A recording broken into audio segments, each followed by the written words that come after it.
Man, it's been a minute, man. It's been a long time. Hey, shit, what's up, Bo? How you doing, Good sir? to see you, sir. Good to be here, man. Man, well, man, you know, I'm a bus driver, and so I go to get my DOT, and the DOT is just like it's just a piece of paper saying you're healthy, and you know, me thinking, you know, I eat healthy, work out every day. I go to get my DOT.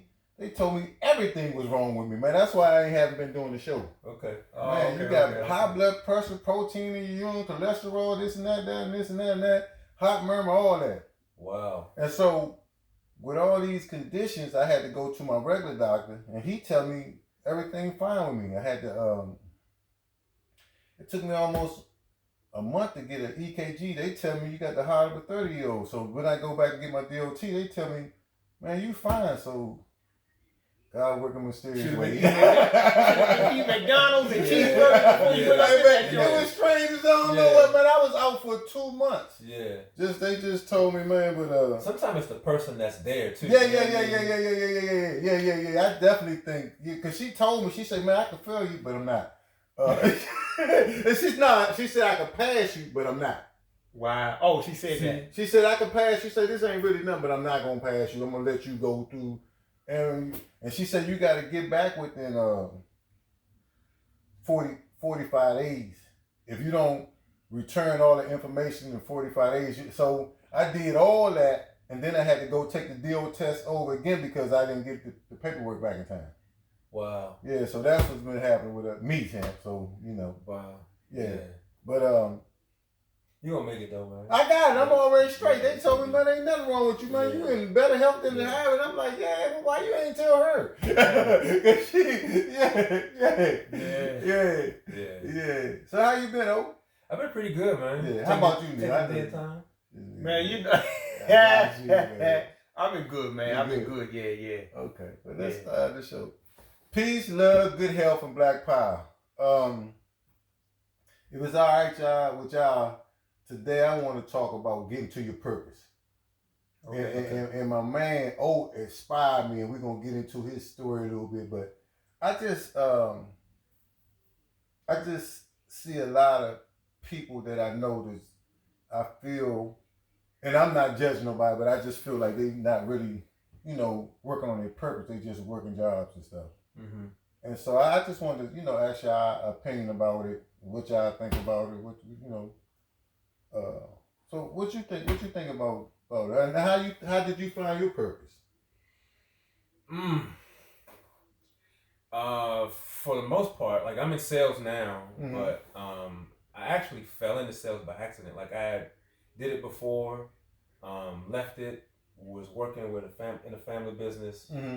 Father passed away, and then I was working with special needs and at-risk teens, and we kept taking pay cuts. And so now I'm still working in that field, but I was working at night. Right. So I took a sales job. I was like, well, it's commission only, but I got this night job I could fall back on in case this don't work out. Mm-hmm. And within like 2 weeks of me getting hired on the sales job, I got a call from the night job. It was like, we're getting rid of your position. Man. So it was like, you know what I mean? Right, so right. it's like, I was like, oh, okay. Okay. So, yeah. Okay. All right.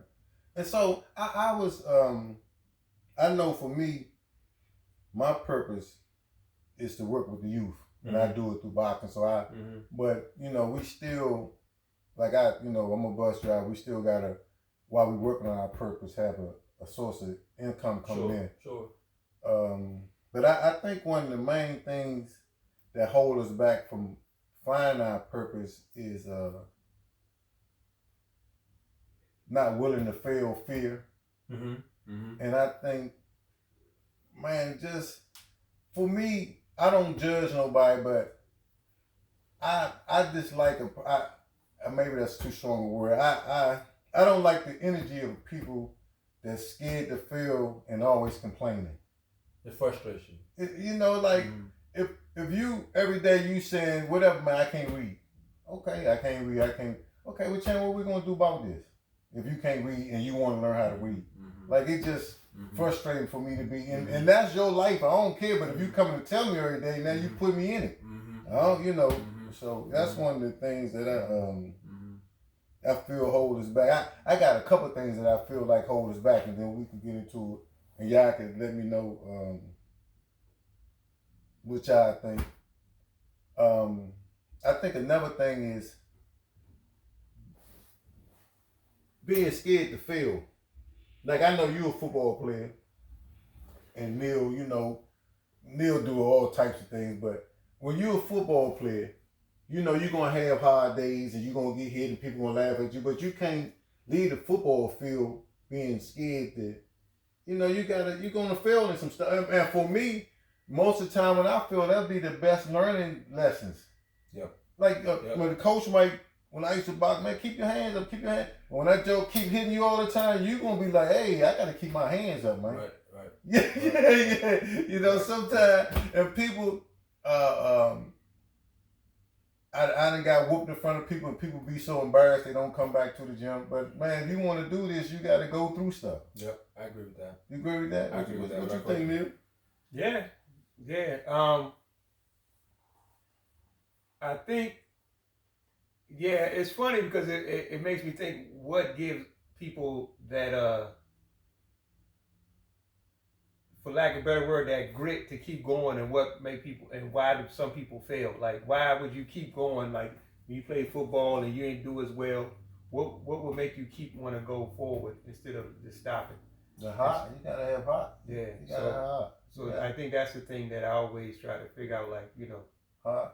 Yeah. And I'm gonna tell you what we might don't talk about with sports, but people being intelligent. Like, when you go through stuff, you got to go home, man, and figure out, hey, man, how this dude, like, old football player, and he got a dude to keep sacking him. You got to come up, man, when he coming through the two-hole of this, I got to figure this out. He ain't going to keep, you got to be intelligent. Yeah. I think that's part of it. I also think, too, to your point, I think some people make it and some people don't, simply because some people want it bad enough. Other people don't. Yeah. Like, and that's what I was kind of getting at. Yeah. Sometimes and that's why I think want people it so bad, you're willing to go through whatever it is, right, in order to get to it. Right. You know what I mean? So it just doesn't deter you because you just want it that bad. Yeah. Because I see some people, you get into something, and some people just feel like they just getting into it because that's the thing to get into. Right. Everybody playing basketball, they play basketball. And they might get into it, might not have a love for it. For you, you had a love for it. For you, you had a love for it. Right. But I just think you got to find that thing that really sparks some interest or sparks some in you to keep going forward. Because some people, when they find, I think it's just about finding that calling, finding what makes you, right, what gives you enjoyment. And then I'm thinking that you're willing to work for it because you get enjoyment from it. I know as a youth playing ball, like, practices was long, but to me I didn't really care because I was still playing football. Like, practice is still playing football, so I don't care how long we out here. I'm playing ball, so I don't really care. You know what I mean? I'm sure the kids who box, or when you were boxing, as long as you was boxing, you didn't really care. I wanted to learn. I had, I was getting bullied a lot, so I had a purpose. Like, I wanted to learn because I was just tired of getting bullied. I wanted to learn. That one of the other things I came up with that I see a lot in our society now is when you looking for your purpose, you won't be included in so much stuff. And a lot of people want inclusions now. Everybody want to be a part of what's going on, and it's a very few that's brave enough to find their own lane. I agree with that too. You agree with that? I think one of the wisest thing you can do as a person in this world is to know your lane and stay in it. Right. And not worry about, who thinks about what somebody else thinks about what you're doing, or whatever the case is. Right. If you find yourself by yourself in certain situations, that's okay too. In fact, when I talk to kids before they go to college, if I get a chance to, I always tell them, you choose your friends, don't let your friends choose you. Most definitely. Because it's going to come a day in them 4 years, at least once, where you're going to want to go home or need to go home. And they say, if they picked you and you're worried about what they think and peer pressure's on you, you might find yourself in a situation that you can't get out of simply because you had the courage to walk away. But I said, when you choose to be there on your own stance, it's easy to walk away. Man, that's deep because I feel the same way, and I think over my life, I haven't really had that many good friends. You know how you know a lot of people, but I really haven't had people that I would consider good friends and accept me for whatever. Yeah, well, that's interesting. You know, the older people always say you be lucky if you have one. Yeah. You know, so that's one thing. My mom used to always tell me, "Man, you gotta learn how to be by yourself." Yeah. Yeah, you gotta learn how to, because if you can't be by yourself, then you can always be ruled or governed by other people's ideologies, what they wish to do. You know, for me, my whole thing, I always wanted a certain level of freedom. Yeah. You know, and luckily I've been blessed to be able to get that. Like, not to work, not to be in the same work a job and doing the same thing every day, coming to the same place. You know, so luckily through a lot of hardship, I was able to do that. That and health was a big thing for me, and so I was, I was a vegan in the 90s. Right. When people won't even talk about it. I was fasting in the 90s. Now everybody talk about fasting every day. So for me, like, I don't know if it was my purpose, but one thing that I was into was health, and trying to have a certain level of freedom, Another thing that I came up with that kind of deters from my purpose is setting goals, being disciplined, and being consistent. It's very hard for people to do that. And so, you go with that? Oh, I don't think you can succeed at anything if you're not disciplined. Yes. I think to me, mindset is everything. Right. Everything. Yeah. You know what I mean? Yeah. Like, if you've got the wrong mindset, and two, people want to chase after something and still feel like they can do whatever they want to do. Right. You can't. Right. If you were chasing boxing or you were chasing whatever you're chasing, your choices are limited to the thing you're chasing after. Right? There's certain things I can do, there's certain things I can't do if I want to get there. And then once I get there, my choices are limited in order so I can stay in that field and have longevity. I can't do whatever I want to do. I can't get up when I want to. You know what I mean? If you boxing, you got to get up early. Yeah. You know what I mean? There's certain things you're going to have to. Can't eat anything. You have to submit. Even down to your friends. Yep. You got to be very, I got some buddies. One of the kids that boxed with me, he ended up unfortunately getting, killed, but just being around the wrong people. Like, you got to be, most of the time you see boxers hang with boxers, football players hang with football players. Geniuses hang with geniuses. Yeah. I was getting ready to say geek, but Neil always getting on me. But you just see that, man, a lot. Like, man, what I'm gonna do? I'm hanging around with this dude, selling drugs, killing people, and I'm trying to go to the Olympics. Yeah. They don't fit together. Yep. But it's interesting with that discipline though, because some people have discipline in one thing and don't have discipline in other. So, like, I see a lot of, pro athletes, for instance. I use them as a prime example. Like, they have all the discipline to get it to be, especially if they're starting or if they in the top of their field in boxing. But then they have lack of discipline when it comes to their money, when it comes to their relationships, when it comes to, so it's just interesting about that discipline. That's why, for me, my whole ideal, one of my ideals is to have a balanced life. The three, the mind, the body, and the soul.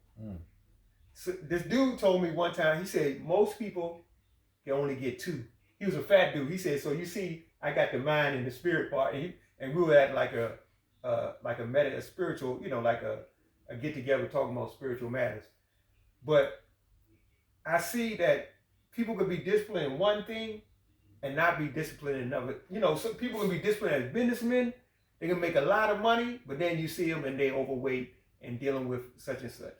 So I wonder about the discipline and how it transfers. Because when you're chasing, I see sometimes people are chasing one goal and the other parts of their life fall off. So what do you think about that, and how can you make that balance? I think that goes to, we've already touched on it, is your overall mindset and being aware of the things that Like, it doesn't make any sense, for example, somebody to go get rich and then you don't take care of your health, then you shorten your life. You know what I mean? Like, but everybody, a lot of people do. A lot of people do. Because, you know, at some point you've got to summon, if you don't already have it, summon the courage to go do the other thing that makes you uncomfortable as well. And I think, you know, just not having the right mindset, not being willing to be in the right environment, putting yourself in the right environment. You talked about friends, and then taking on, like, being able to look at where am I weak, and then change what's weak about you. And you may be a 10 over here, but a 4 over here. But if you can get that 4 to a 7 or an 8, that's still better than where you were before. You know what I mean? So just being willing to pursue where you're weak at, I think, is important too. Just so you have, so you can be well-rounded. So tell me, do you think, along with what he's saying now, do you think that you can be so focused on attaining a goal and miss out and not have a balanced life? Because I see a lot of athletes. Yeah. You know, they be so focused. Have a balanced life. And then, like, when you hear them talk about something, like they've been, for instance, basketball players, they've been in the AAU, they this and that, they around the same people, and then when they get in reality, they like clueless. And if so that makes sense, because everything is basketball. Sense, but I think what happens, the guys that I know in the sports, they have very good mentors. That's when you get a kid early and you start saying, "Hey, I'm gonna plan this out for you. This is how we're gonna do this." And me and O was talking about it earlier, like good support groups, because mostly all successful people have good support. Even though they out front, they got very good support groups, man. And when I mean support, I don't mean I'm rolling with you hoping you're gonna get this bag. I mean, I'm fooling with you because I fool with you. We get the bag, we get the bag. We don't. But I really, honestly, deeply love you. And the most of the people that I know that do well, they got people that's mentoring that really love them. See, that's a very, I think, man, that right there is the icing on the cake when you're talking about pursuing your purpose. That it's good to have a good mentor. Man, most of the people have mentors. They go find them early and they seek them out. Man, what better way to ask if you have access to Sugar Ray Leonard and you trying to be a boxer? And then you got access and you can really talk to him about everything. What a better person, you know? Because I'm saying Sugar Ray Leonard because I'm from D.C., but yeah, what better person to talk to? Yeah, so I think that's very, very important. I came up with a couple more. I think a lot of times we don't get to our purpose because we're not focusing on ourselves. I see a lot of times, like with the boxing thing, for me, I'm going to say boxing. Because I might be in the gym and other coaches come in, man, you heard what such and such doing, man. If I was him, I'd do this and that, I'd do this and that. And I'm looking at them like, man, why you not focus on your fighter and your gym? Like, I listen to the gossip, but I don't really get into gossip about other people because I've been doing this all my life, man. And I've seen guys shoot past me to get world champions and get money. I want to retire and get some of that money, so I want to focus on what I'm doing instead of worrying about what somebody else doing. How you feel about how you feel about that? Oh, I think it still come back to for me about knowing your lane and staying. Yeah. And I also think it takes a mature mind not to get caught up in stuff that's not about you or that's not productive. Yeah. You know what I mean? Not a lot of people are emotionally mature enough to say, well, I'm gonna stay out of that. Yeah.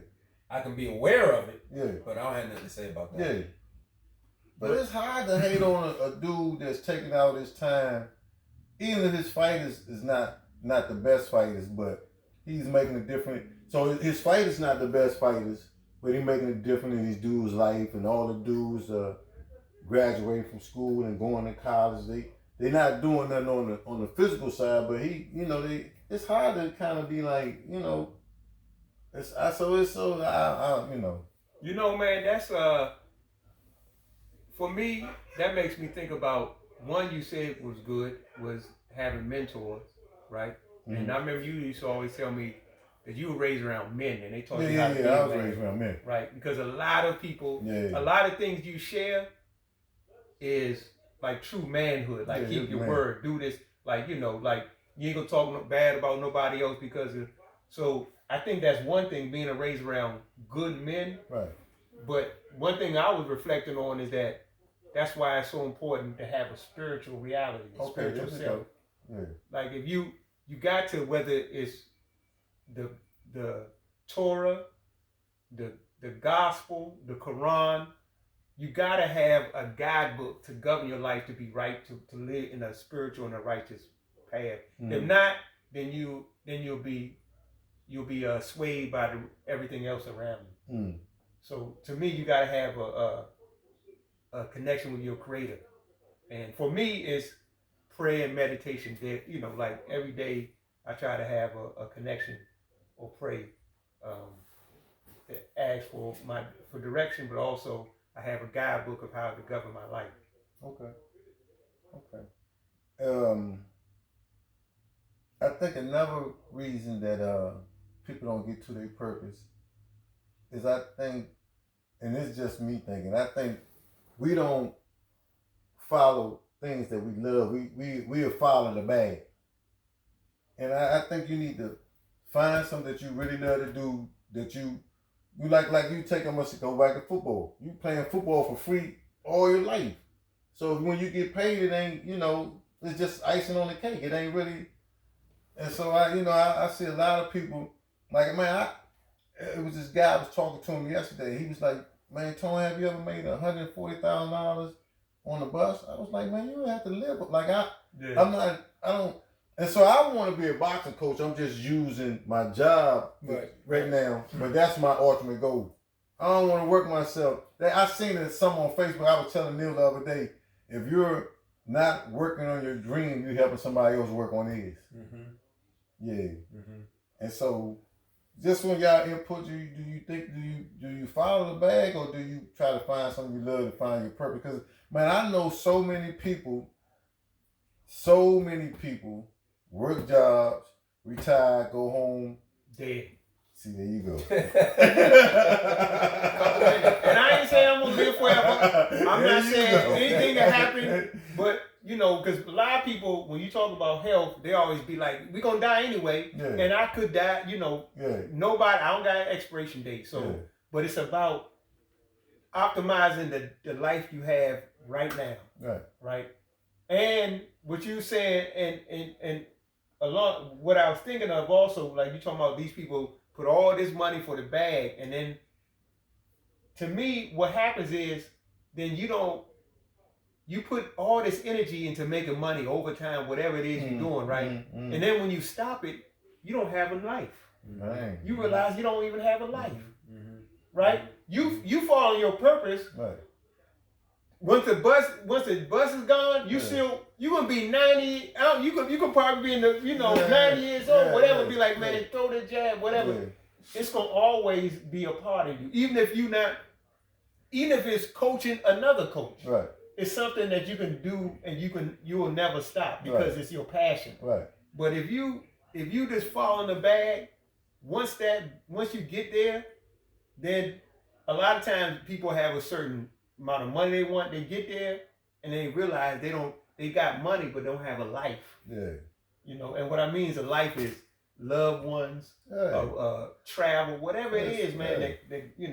So yeah. Mm-hmm. Mm-hmm. Yeah, I think if you're not passionate about it, you're not gonna stick with it anyway. You'll never reach the bag if you're not passionate. But people are passionate about making the money, like you said, overtime. There's people will work. I seen people work themselves unhealthily to death. To make money. To make money. Yeah. Because a lot of people like I love you guys because both of you guys are true to yourself. And so when I say that, I mean, like, you know, ever since I knew you, I never, like, man, I gotta have this car, I gotta do this. Like, I know guys will work for the car or work for the house, and they work and they sell it. And I'm not saying it's nothing wrong with that's what you want to do, that's what you want to do, but you guys is fine with whatever y'all do. You're not living for somebody else. Yeah. Yeah. You're not living for somebody else. I don't really care. I've never, I won't say never. I think maybe in my early teen years it mattered, but the older I've gotten, the less I've cared what people think. Yes. I've never really cared. Like, there's certain stuff I wear because I like it, not because it's the thing everybody's wearing. Wearing. I said something at a bowling alley a couple years ago. I can't remember exactly what it was, but then the person was like, "Well, who's still doing that?" I was like, "Me." Yeah. So that's what I want to do. Yeah. I don't care what people think about it. Right. That's what I like. Right. So I'm not worried about whatever the trend is. Right. And I think, to me, like, you know, you have more peace that way too. To me, we're not worried about constantly chasing after and worried about what other people think. Yeah. You're good when you're not. I'm good in the house by myself reading a book. I don't need to. Right. You know what I mean? I'm good. Yeah. So, man, yeah. Now I got a question to ask you guys, both of you guys. Mm-hmm. Speaking about this, how do you find your purpose? How do you know what your purpose is? Man, I knew I loved boxing ever since I was in my teens. I mean, you know, it changed my life, man. It gave me the confidence.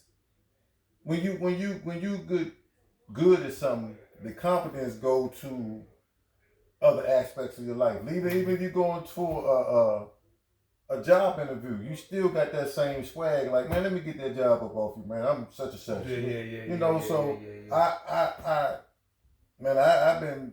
I've been knowing it ever since I was 14, 15 years old. That's how I found out. I don't know how everybody else found out, but I knew early what I wanted to do. And I got to go back to the older guys in my neighborhood, because they are all about giving the game away. Now, the youngest got this new thing, the game is to be sold and not told. But it wasn't about selling. It's about, man, you know, it's a village. Yeah. And, man, we're going to get this game to you, man. Yeah. Mm-hmm. But you got to give it to the people behind you. And I think that's a lot of what we're seeing in the kids today. Like, they're not being taught, nobody talking to them, this and that, you know. And they say, man, the young are so messed up they won't even listen. But if you catch them early enough, you can get their ear. Mm-hmm. Mm-hmm. You know, we train kids now. They might get it anyway, but when we get on, they straighten up. Yeah. Yeah. Mm-hmm. Yeah. What about you? How you think you find your purpose? I think you sort of discover it. Sometimes you know it when you're really young. You just sort of know it. Yeah. I go with that. But also sometimes I think you tend to discover it. And I go with that. Some people are already looking for it. Mm-hmm. I don't think you find it if you're not looking for it. You know what I mean? You're looking for something. Right. You know what I mean? That can captivate you that way. Right. And so eventually, I think if you stick with it, you'll find it. Right. And you'll discover what it is. And it's a lot of times that's through trial and error. Right. You know what I mean? You might fail it. You might try this and doesn't quite work out, and try this and doesn't quite work out. And you go, you know what? This is it. I like this. Right. You know what I mean? Some people have 2 and 3 careers. Man, how about that? They'll have, they'll go into the military, for example. Right. And then they'll come out of the military where they really loved it and did really well. Right. And then they'll come out and work private industry. Right. Then they'll start a business. Yeah. So I don't even finding purpose. I don't necessarily know that it's one thing. I agree. I think you can find passion in several things throughout your life, and some things can be that your passion and your vocation could be the same, and sometimes not. It just depends on how your life looks. Okay, I agree. And so, I want to ask you, because I know, and I don't want to get into your personal life too much, but I respect that you just. I know we was having conversations. You was like, man, my job messing with me. Mm-hmm. And, man, I'm about to make a move. Mm-hmm. And when you made the move, you kind of like, most people, are scared to start their own businesses because don't do it. Reconsider. Read some literature.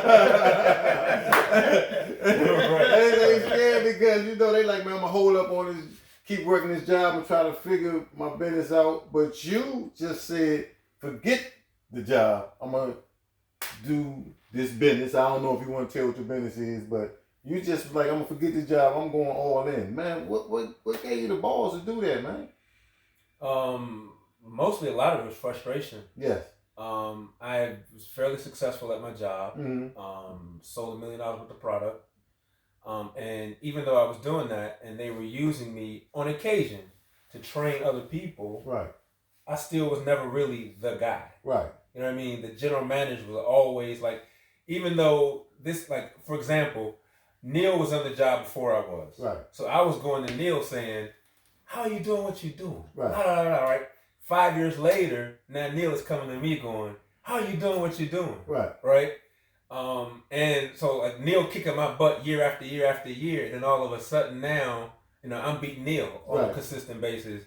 But yet, when it's time to come out, when it's time to give away the appointments, Neil still come first. Right. Then you come second, and I'm third. And you're standing up in meetings saying, because of your knowledge base on this particular part of the job, I'm sending all the new people with you. So I'm training all the new people, and the new people are coming in going, who's this guy at the top of the board? Right. Who's this guy named Oscar? Right. And yet, I'm not the guy. You follow what I'm saying? So that can I ask you a quick question? Yeah. I hate to throw stuff in the game, but is all the guys Caucasian? Is you? Yes. Okay. Oh, there you go. No, I gotta ask. Listen, man, I used to work in the linen department. Rocky Marciano. I used to work in the linen department, and they have people come in, and man, you train them, and next thing you know, they supervisors, but you training them because of they. And I. So you saying, hold on, let me get my Malcolm X on. This so is you America. Saying, brother, this is America, that they had the complexion for the connection. To some degree, yes. Yes. That played a part of it. Yeah. Question. Yeah. I wasn't if I spoke up about something on the job, like I was told at one situation, a guy, everybody. This was right after COVID, right? They put a box of donuts on the table for all the salespeople, right? Everybody is taking a napkin and reaching in. One guy touches one donut, touches a second donut, then picks up the third donut. He just walked in, hadn't washed his hands or nothing. Yeah. I got upset and said, man, you can't do that. Yeah. But I was told that I shouldn't have spoke up. I literally, the general manager texted me to say, like, I was, like, the way I handled it was disrespectful. And I shouldn't have did it that way. I shouldn't have raised my voice. But I wasn't yelling at him. Yeah. It was the situation. I was like, hey, wait, hold up. Yeah. You can't do that, man. Like, everybody's eating out of that box. Yeah. What did he do? What did he do, though, when you said that? What did he do? He told me, he says, don't yell at me. My hands are clean. I said, yeah, your hands are clean to pick up that pen and write on paper, but it's not clean to handle food. I said, we're all. So he had a pushback? Yeah. Then he told me he'd take me out in the parking lot. I turned, we're all facing this way. I turned towards him and looked at him and told him, I'll knock your out. Oh man, see? That's what it is. You were being unruly around them white people. Angry black man. I would have did the same thing though, man. But because now you want to see, imagine somebody ain't nowhere around and they just come in and he didn't poke the. Yeah, man. To me, it was nasty. It's to you. It's to everybody. It's nasty. It's nasty. But like I say, you see it going on, but suppose you walk away and somebody come off the street. Oh, we got some donuts, not knowing this nigga did. Right. All the donuts. Right. Yeah. Right. Yeah. And so it was that part of it, and then it was the company was changing the rules, and they were making it difficult for people. Part of it was I was there before new ownership came, and all of us who were there before new ownership, they really wanted to push us out for younger guys. Right. we know the old way. We only want you to know one way to do it. Right. But because we knew what they were teaching plus our own experience, they didn't want that. Right. So they started they started giving me bad appointments on purpose. Right.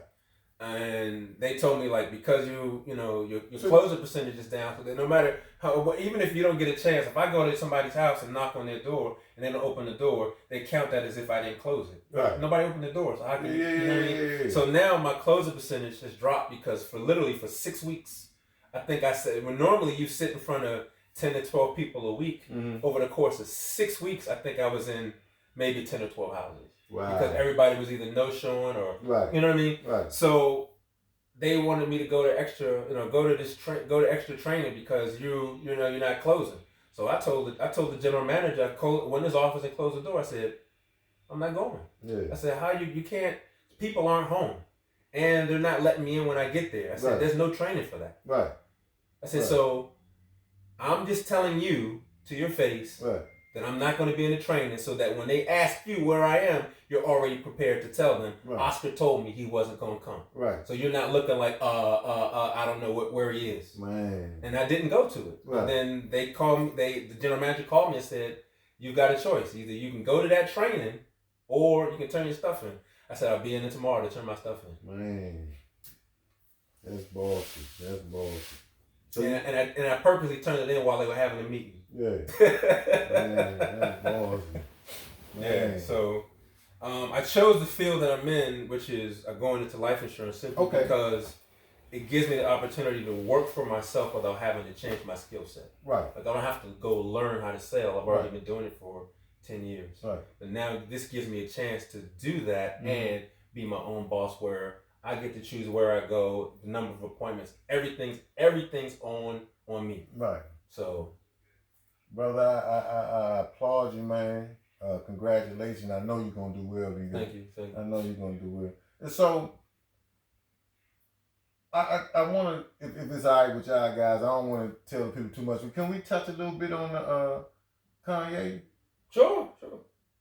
Man, I watched 3 all episodes, and man, I just love this young boy. The way his belief in himself. His mother gave him the belief of a God, and just going back when you watch the documentary, he telling you at 13, 14, 50 years old what he gonna be. I remember him saying, man, I want one day I'm gonna be like Madonna and Sting. They just gonna be calling me Kanye or Ye, and everything came to fruition. If y'all get a chance, it's on Netflix, man. Y'all check it out. Kanye documentary. This guy just quit his whole life to follow Kanye around. Mm-hmm. Man, what you think about the documentary? What you think about the documentary, Neil? Man, the same with you. Like, just his drive was incredible. Incredible. His drive. One thing I appreciate though, throughout the whole span, it's always been, he always talked about his creator. Mm-hmm. He always talked about God. Mm-hmm. His mom gave him his mom was good foundation. Gave him a good foundation, and she seemed to be his rock, because he started bringing his mom around everywhere, which is interesting because it's totally different from what you see any other artist do. Like, his mom was like his main piece. Yeah. But man, it got sad because, man, at the end, I just felt like his mental health. Well, hold up for a minute, champ. We moving a little too fast. Oh, okay. Because me and Oscar talked about this earlier. We skipped to the end, but do you think, and like I say, me and Oscar talked about it earlier, do you think because he did so much with his mom, when she passed, that's when his mental health? Yeah. I think that was a trigger, what they call a trigger. Yeah. That was a trigger. That triggered him, yeah. Because he ain't had nobody else to rely on like that. And then he started making, it just seemed like his health started going down, mental health started going down. Yeah. And the sad part was the seeing, like, he had all these room full of people listening to him just talk, like, you know, he wasn't coherent. And nobody said, it was just like they were just looking, and you can tell everybody just there to get to be a part of the process or to get some type of income from them. But it was just like I felt bad. I was like, man, no matter how much money, I couldn't be in that environment because it was just so fake. Everybody was just like smiling. I was like, you know, it was just it was weird to me. So one, it showed me how the industry can really, you know, like it can make you go crazy because you have a lot of people around you who are, for lack of better words, I don't have a word right now, but devilish, but they smiling. They only wish themselves good, but they put a presentation like they really care about you. So I don't know, it was weird to me, man, like just the environment. So it just showed me like a lot of people have broken from that entertainment environment. So that's some of the things that I thought about. What would you think about it? I loved it. I loved it. It even inspired me to go back and listen to his music some more.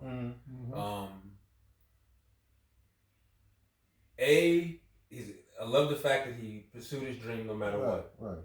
I loved his connection with his mom, and the input that she had on him.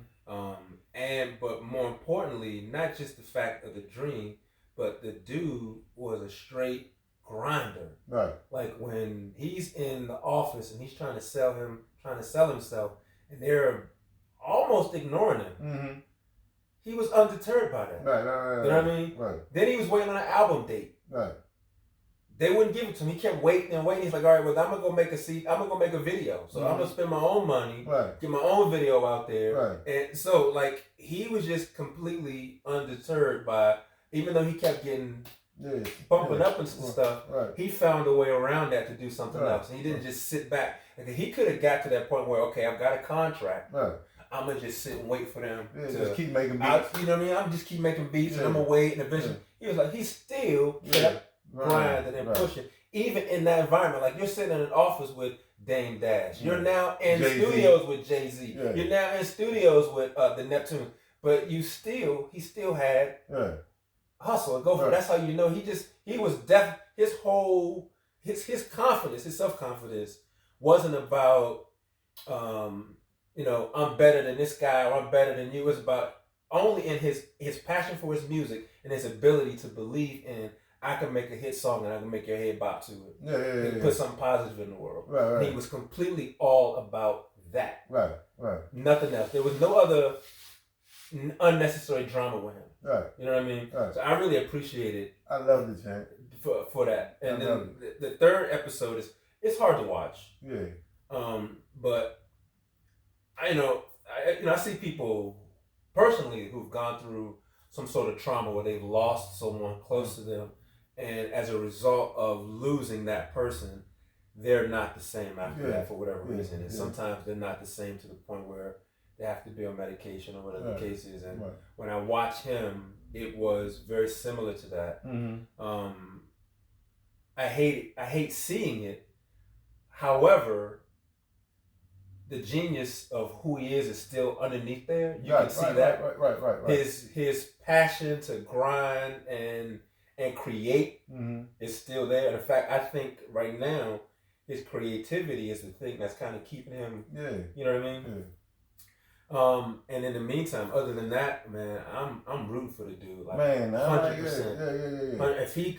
If he makes another $1 billion, I'll be like, great. Yeah. You know what I mean? Oh, man, I feel like he needed to take with my man Cootie, he needed to get with Cootie and some of the friends around the way and just chill out, man.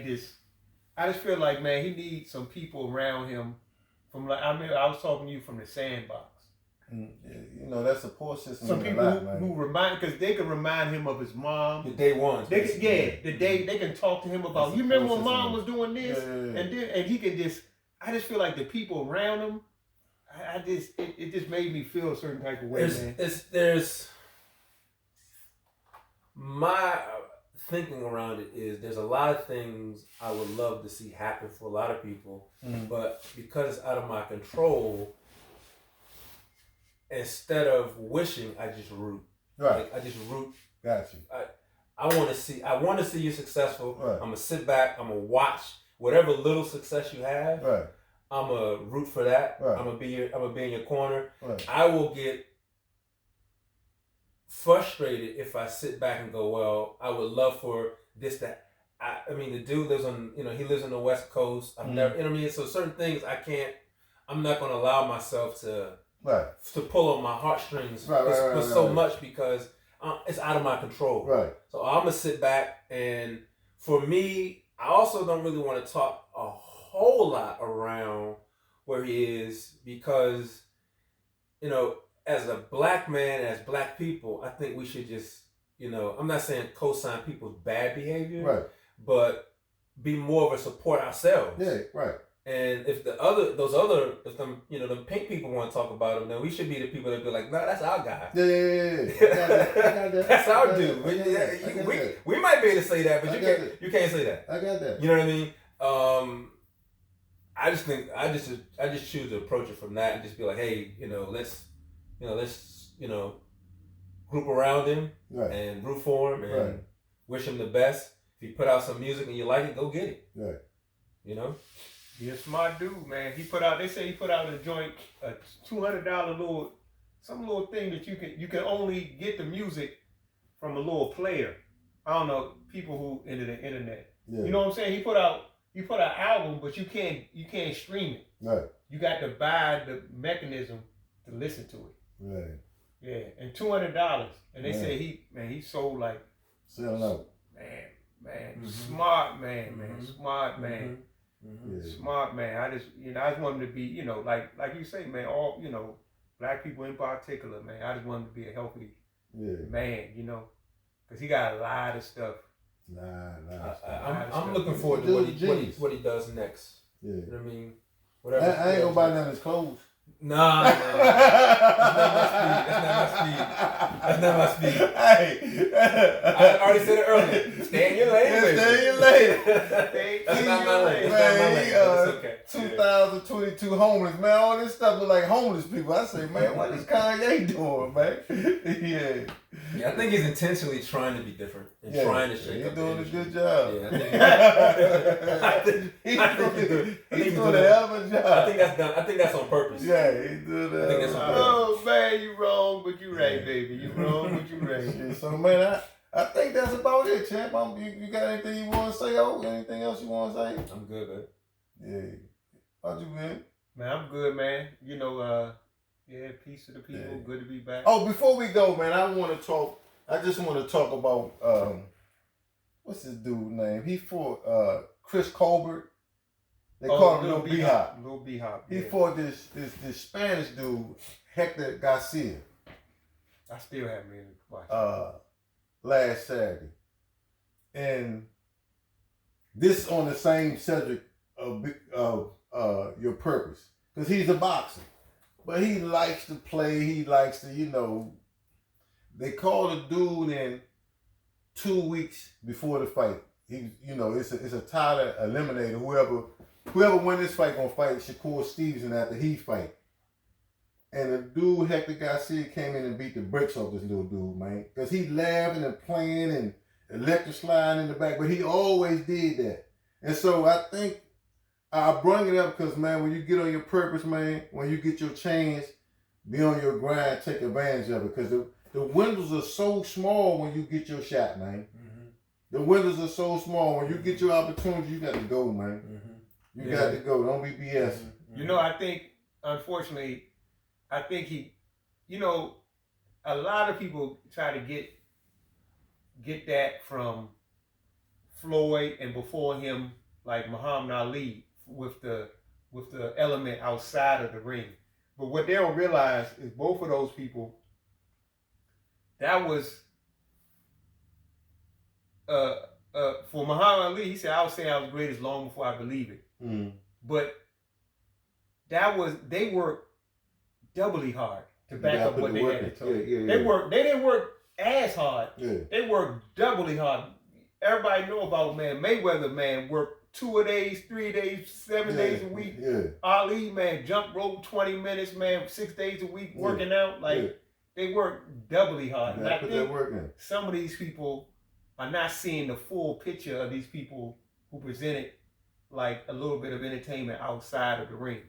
And I agree with you, and I want to add something on to what you're saying. I agree with everything you say.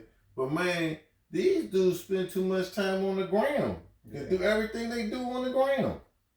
Like, man, you know, I remember one day when I first started boxing, I was running down Georgia Avenue, man. I had on hand wraps and my gloves around. My coach said, man, what is wrong with you? You bad, man. And I'll never forget what he told me. He said, anybody to do something good, people are going to be talking about you. You don't have to go broadcast. You don't have to put it. And that's before the gram. Man, win these championships. Win the world belt. They going to know who you is. Yeah. Man, you win something, man, it's going to be documented and it's going to make you immortal. You could, man, the people that won the world championships been dead 100 years. You can go, man, in 1803, man, such and such, he'll be immortal. His name will live on forever. Yep. Long as the earth. Yep. Yeah, so you, man, I ain't, you know, all this, you know, I don't know. That's a good one. People want to shine without the grind. They want to shine without the grind. Man, you sound like Muhammad out there. You rhyming now, man. Hold on, man, you got to get into Kanye, man. Man, you got to get him. Man, you rhyming now, man. That's it. They want to shine without the grind. And then when it's time to show up, they, man, hey, and the little dude, like the last two, he ain't even try to fight. He just ran around the ring. So, man, I don't know if his stock went down or not because, you know. If you don't fight in boxing. You know. Man, He ain't even try to fight. Cause he that little dude, Pitbull, who fought Tank. Yeah. Everybody was like, man, he fought. Man, he that fought. Little joker, man, they was like, man. Get at Tank. They said he gonna have a good future. Yeah. But when you don't fight, yeah, man. Yeah. So hopefully he can learn from it though. I remember Canelo's loss to Mayweather. To me, he got better after that loss. I think we talking apples and oranges. Yeah. I think because Canelo was trying to fight. Well, if you see this fight, this dude, Canelo was trying to get at him. He was trying to get at him. In other words, what I'm saying is, both guys lost. No. Accessibility shortcuts, 8 items. Voice so on. One of them lost, but he was fighting. The other one ain't fighting. The other one gave up. He just gave his whole will. There you go. He ain't trying to fight, you play football, so you know if when a joke on the field, just give up. Yeah. You like, man, you know you ain't gonna have no. As a quarterback, you was the leader of the team. So as a quarterback, what would you do when a joker just give up? Yeah.